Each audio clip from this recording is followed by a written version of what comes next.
What is good, and welcome back to the channel. I hope you had an excellent Christmas. So the other day I got into a conversation with somebody in the comments down there. I believe their name was JBT, not an actual name, but shout out JBT. He was asking how I set up my shark rigs. He had been fishing for sharks and he said his leader kept getting snapped. He's targeting black tips.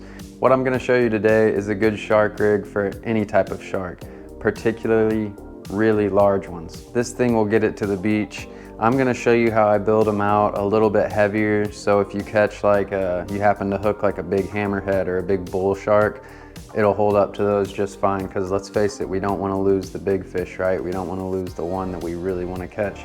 So I like to be a little oversized on my shark rigs. They're not picky at all, so they won't see wire, they won't see heavy duty mono, and shy away from you. So what I've got right here is everything you'll need to make a shark rig. First things first, let's start at the hook end.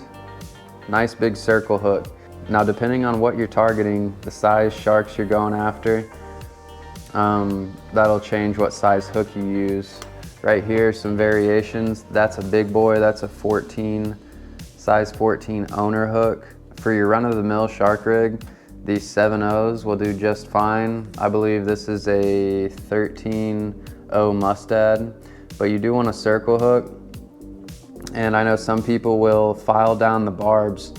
Sharks have very leathery mouths, so it can be really hard to get a hook out of a shark's skin. So that shark skin really holds onto the barbs. It's also better for the shark.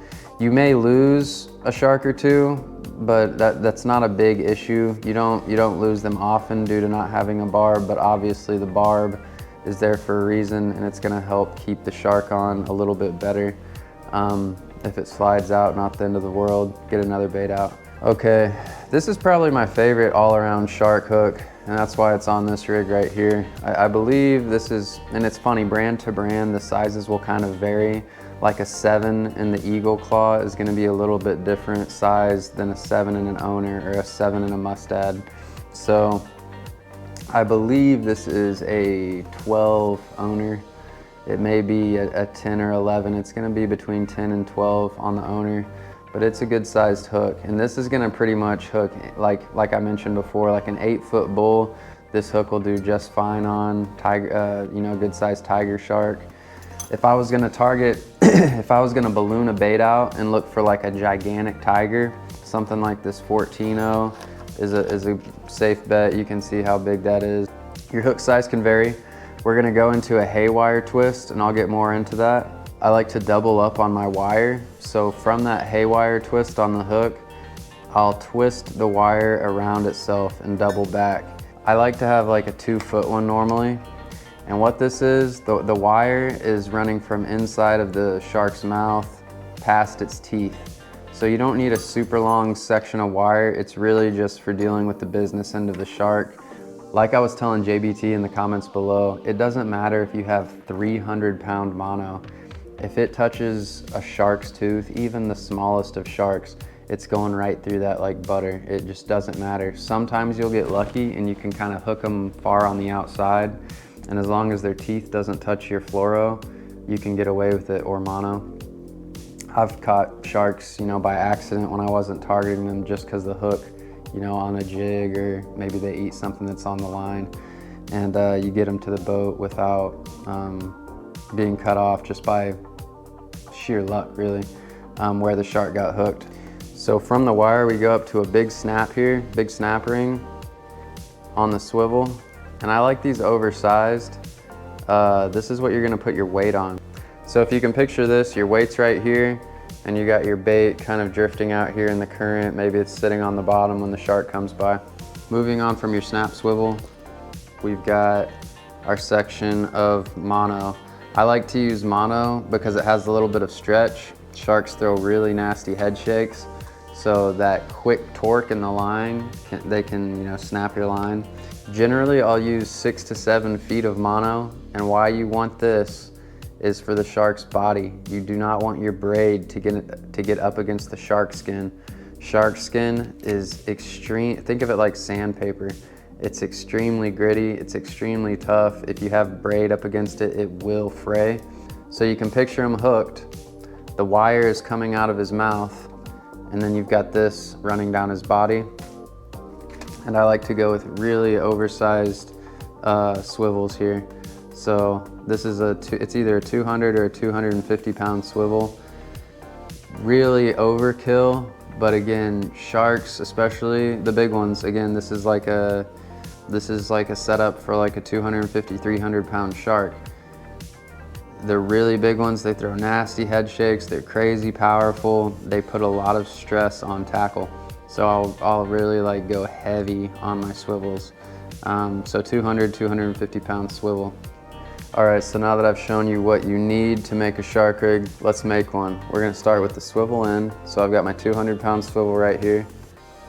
And I'm gonna make this one with sleeves. So get you some sleeves that correspond with the diameter of your mono. I'm making this one with 300 pound mono.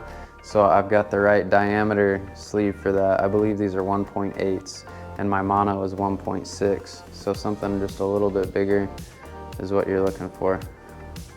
So sleeve on the line, swivel, loop it back through your sleeve,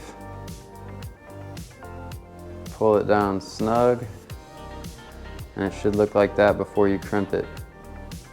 So one tool you may need, or you will need to, if you want to use sleeves, is this. And why you want to use sleeves is because 300 pound mono is very thick. You can't tie good knots with it. It's hard to tie a good knot that'll actually cinch down. So when you start using real heavy mono, you want to use sleeves. So I'm gonna make one crimp here down at the swivel end, and you really want to smash it.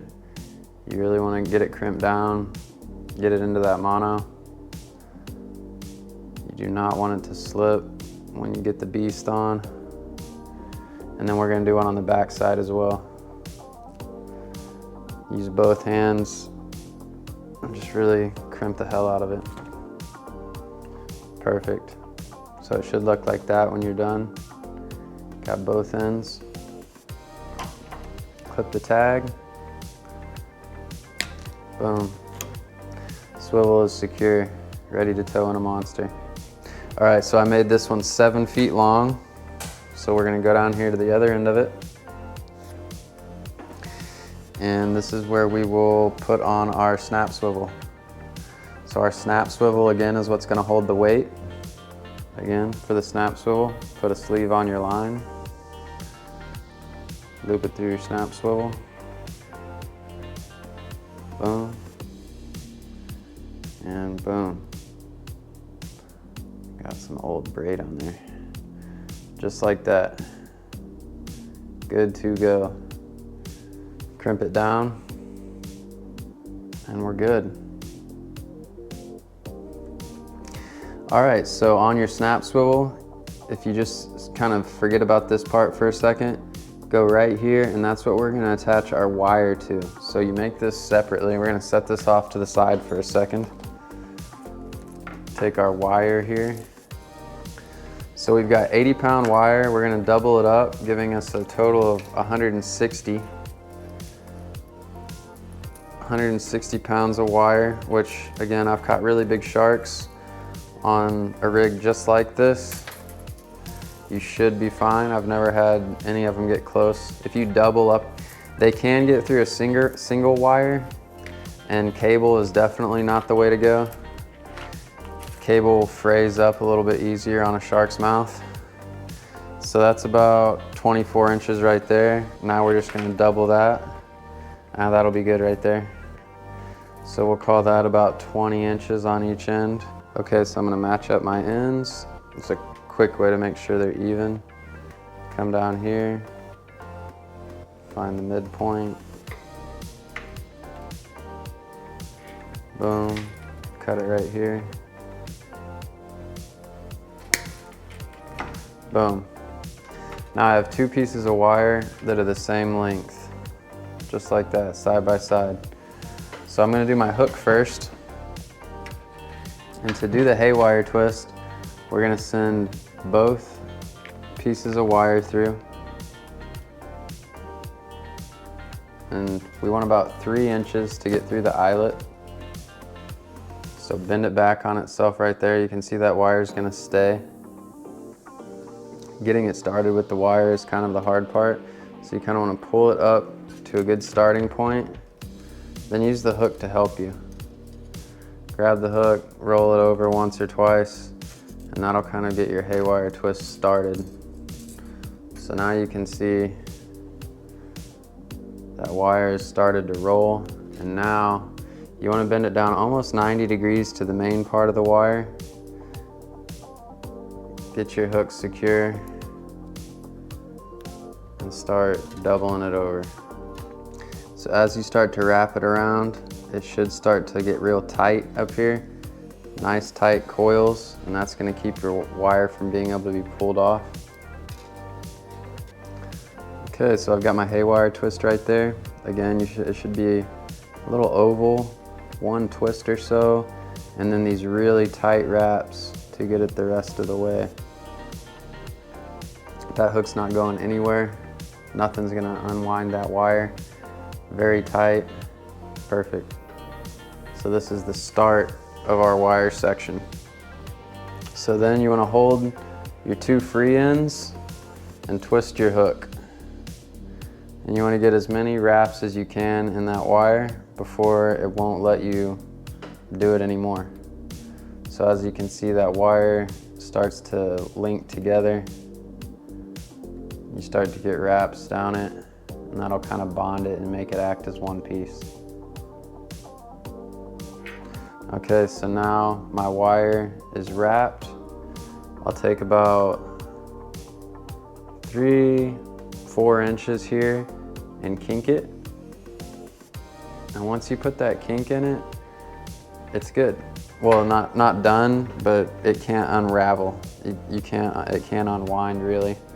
So put that kink in it, and that'll kind of help you hold your spot. This is one of those things too where the first one you do, it's not gonna seem so easy. Manipulating this wire with your fingers isn't the easiest thing. It's pretty tough stuff. But the more you do it, the better you get at it, just like anything. So now I'm gonna pick up that piece I was working with earlier. I'm gonna come through the swivel section, again, get the snap off to the side. And we're just gonna come down through the top of the swivel here. And again, just haywire twist this, and you're good. Something else that you wanna take into account, in total, I've got about 2 feet of wire here, 2 feet-ish, 20 to 24 inches. And then I've got about 7 feet of mono. And that's because I'm casting on an 11 or 12 foot surf rod with this stuff.